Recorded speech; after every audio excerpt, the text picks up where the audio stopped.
रखे बिरयानी वास्ते। उधर बिरयानी उधर चावल पानी रखे बिरयानी वास्ते ना, पानी गर्म रखे, उसने भी दालचीनी इलायची चावल ये पानी उबल जाए फिर चावल पाओ। चावल जेह्ड़े ना अद्धा घंटा सारा गिले रखने क्योंकि इस तो बगैर जो ना बिरयानी अच्छी नहीं बननी।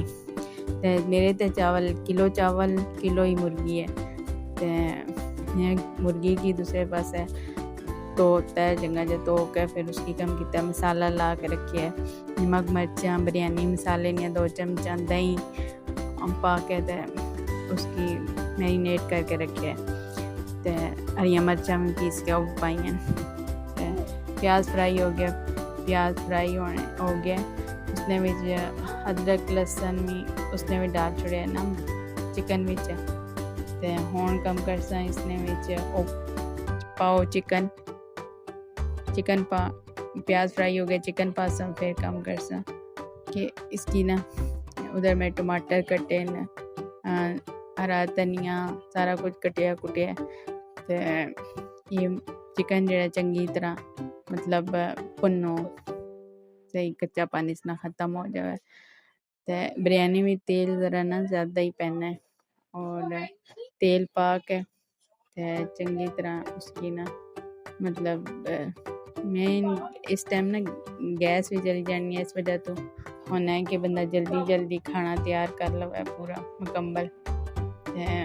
चिकन चंगा जहा भुन जावे मतलब गल भी जावे ना चिकन, फिर कम करनी है भाई उधर थोड़े जो फिर टमाटर कट के बिच पाया, टमाटर कट के डालो। मैं 3-4 टमाटर पा लेनी है क्योंकि थोड़ी ग्रेवी हो तो बिरयानी जी है वो अच्छी खिली बननी है।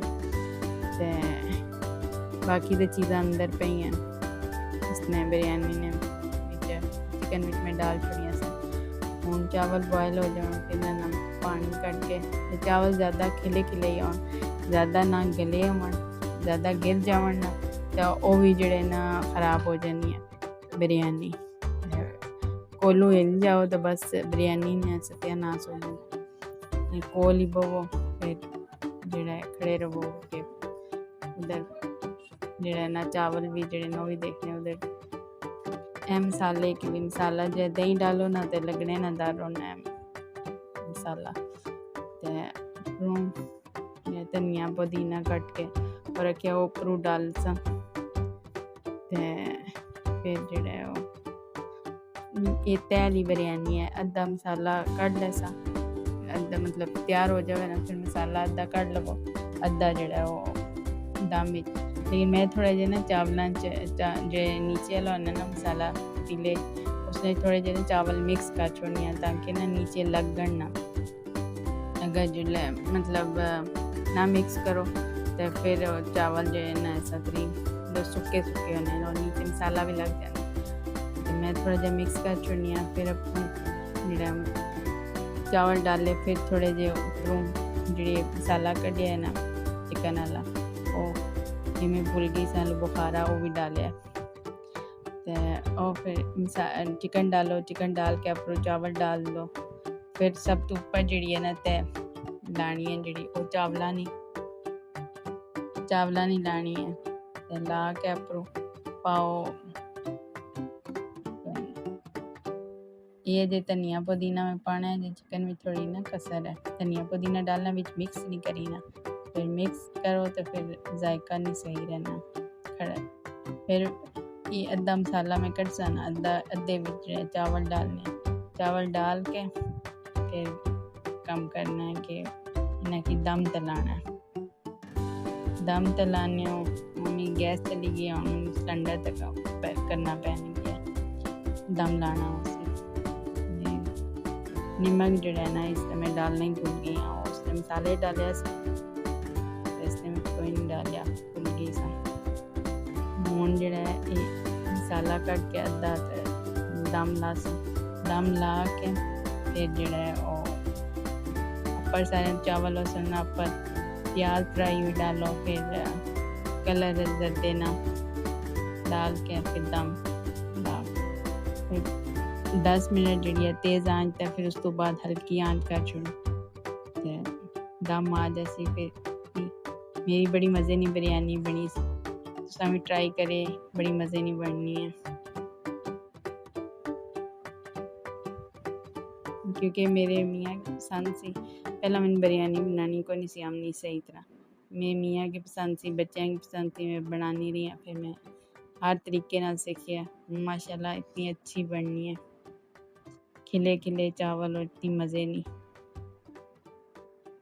ज़रा बिरयानी ना ये होना है कि इसकी मतलब बड़ी एहतियात नाल बनानी होनी है, मसाला मिक्स किया इसदे नाल जेह्ड़ा ना नीचे मसाला लगना नहीं, वरना चावल नीचे लग जाने और फिर वो जायका नहीं रहना बिरयानी में। बाकी आपको रेसिपी अगर पसंद आई लाइक करें, शेयर करें।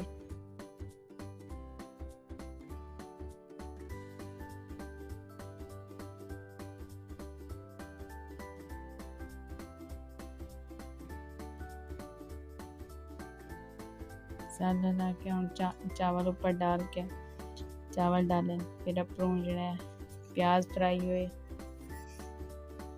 फिर जो चावल डाल के फिर अपरों जो हरी प्याज जी फ्राई हुई डालनी है, अपरों डाल लो। पहला जो कलर डालो फिर प्याज डालो, क्योंकि फिर अगर पानी अपरों डालो ना फिर वो सही नहीं रहना, प्याज जी निखरी निखरी नहीं।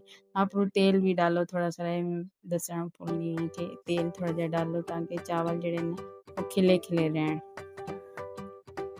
और मैं नीचे ना देख के ने नीचे तवा वगैरह या कोई तवा रखनी है कि वो नीचे जड़ा चावल लगन ना, क्योंकि होना है ना कि इस तरह में होना है कोई देख के जो मोटे होने पतीले, कोई मतलब हल्के होने नीचे लगने ना डर होना है, इस वजह से फिर थोड़ा जहा पानी डाल छोड़ो, अपरों ना छिट्टा मार छोड़ो कि और जो चावल खिले खिले रहें। उपरों वो भी डाली ने नींबू ना रस भी लोग डालें, फिर मैं जल्दी भी सा डालिया ऐसे डाल लें, वो भी डाल लो, बहुत अच्छा लगता। मेरे बच्चे जो ना वो इसकी पसंद नहीं करने नींबू कट्टे की, हाँ वो मैं कोई डालिया वैसे डालो तो भी अच्छी लगी। हूँ तैयार होगी बिरयानी, बड़े मज़े नहीं है।